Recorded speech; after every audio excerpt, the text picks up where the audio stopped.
Yo, salut à toi et bienvenue sur Panda Data. Jusqu'ici, nos données étaient propres, mais dans la vraie vie, c'est rarement le cas. Aujourd'hui, on va voir comment repérer et corriger des erreurs fréquentes, comme par exemple les valeurs manquantes, les incohérences et les doublons bizarres. Parce que si tes données sont bancales, ton analyse sera fausse elle aussi. Pour commencer, on va créer un mini tableau volontairement rempli d'erreurs. Comme d'habitude, je te mettrai le code dans la description. Ici, on peut voir que pour Bob, dans la deuxième colonne, on a none. None ou vide, en clair, c'est la même chose, c'est juste une manière de dire qu'il n'y a rien ici. C'est comme s'il n'y avait rien ici comme ça. Ici, on peut voir des incohérences, par exemple, on a des points d'interrogation.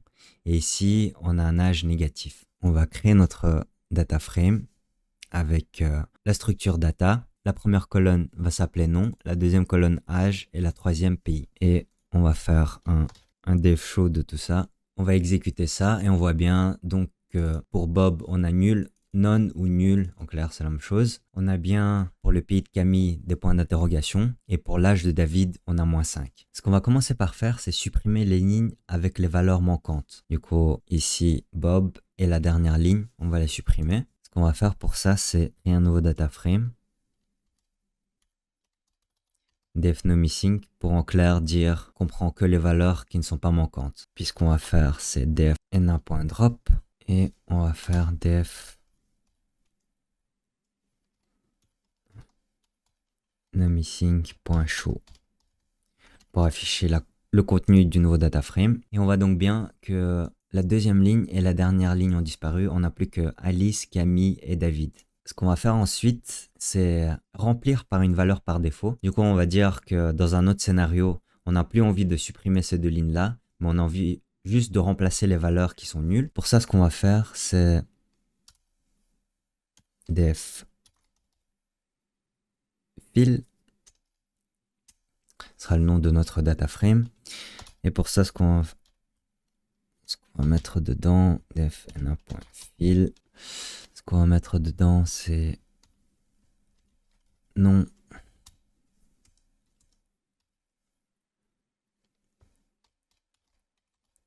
inconnu, ce sera notre valeur par défaut. Et pour la colonne âge, on aura 0. Ce seront donc nos valeurs par défaut. Du coup, dans la colonne nom, s'il y a une valeur nulle, ça devrait être remplacé par inconnu.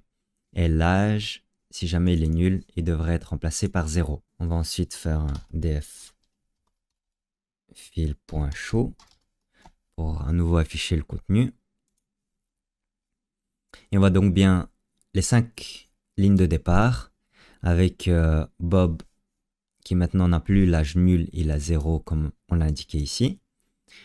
Et pour nom, on a bien inconnu ici au lieu d'avoir juste nul, vide. Remplacer ou supprimer les lignes, ça c'est à vous de voir, ça dépend du contexte. Si on n'a pas envie de voir les valeurs des lignes qui sont nulles, on va juste les supprimer. Et si on a envie de tout voir, mais de façon nettoyée, là on va juste remplacer les valeurs qui sont nulles par ce dont on a envie. Ce qu'on peut aussi faire, c'est corriger les incohérences. On a par exemple une incohérence ici pour le pays. On a des points d'interrogation. Et les points d'interrogation, ça veut rien dire, on peut rien faire avec. Donc ce qu'on va faire, c'est créer un nouveau data frame. On va l'appeler def clean. Et ce qui sera dedans, c'est la valeur du data frame. Et on va remplacer les valeurs dans ce data frame. Les points d'interrogation, on va les remplacer par inconnu, qui sera du coup beaucoup plus lisible. Et ça, on va le faire pour la colonne pays. Comme ça. Ce qu'on va faire ensuite, on va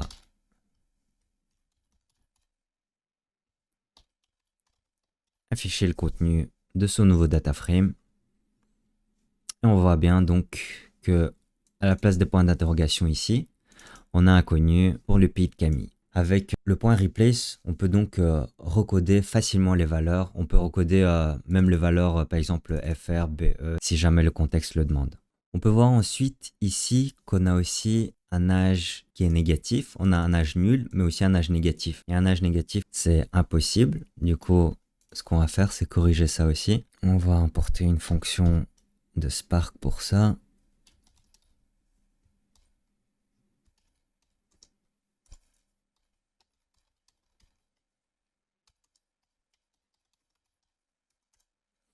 Et ce qu'on va faire, c'est nommer dataframe valide. Et dans ce dataframe, on va filtrer les lignes qui ont un âge cohérent.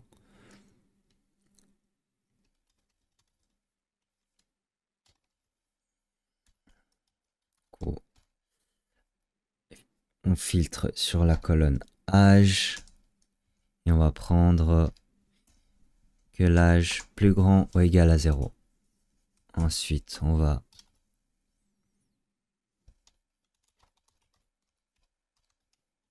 afficher le contenu de ce nouveau data frame. Et on voit bien donc que Bob a disparu parce qu'il a l'âge 0.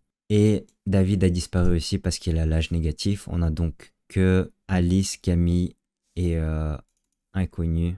L'inconnu ici parce qu'on a fait les manipulations sur les data frames ici, mais le data frame initial n'a pas changé, donc on a toujours nul ici.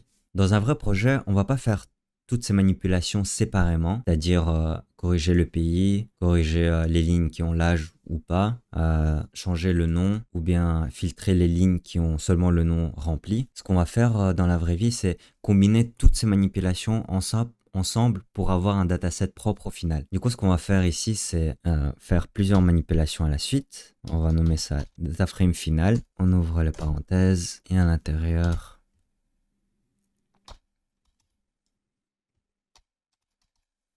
on va reprendre notre dataframe initial du coup df ici. Et on va lui rajouter NaFill qu'on a utilisé ici. Du coup, on se souvient pour remplacer les nuls par l'inconnu ou bien l'âge par 0. Et ce qu'on va faire ensuite ici, on va juste remplacer ici le nom.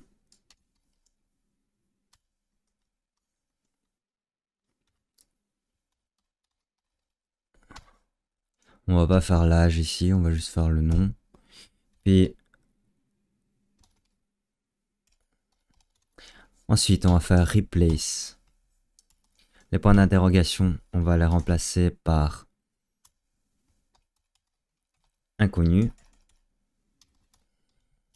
Pour la colonne pays. Ensuite, on va filtrer. On va filtrer sur la colonne âge. Et on va prendre que l'âge plus grand ou égal à 0. Et aussi, ici, l'âge plus grand ou égal à 0, mais aussi, on ne voudra pas prendre l'âge qui est nul. Du coup, on va filtrer aussi ces valeurs-là.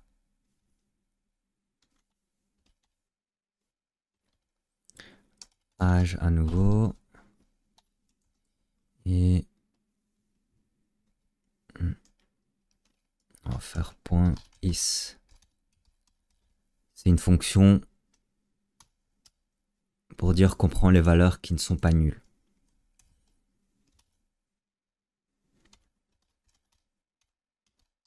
Def final show.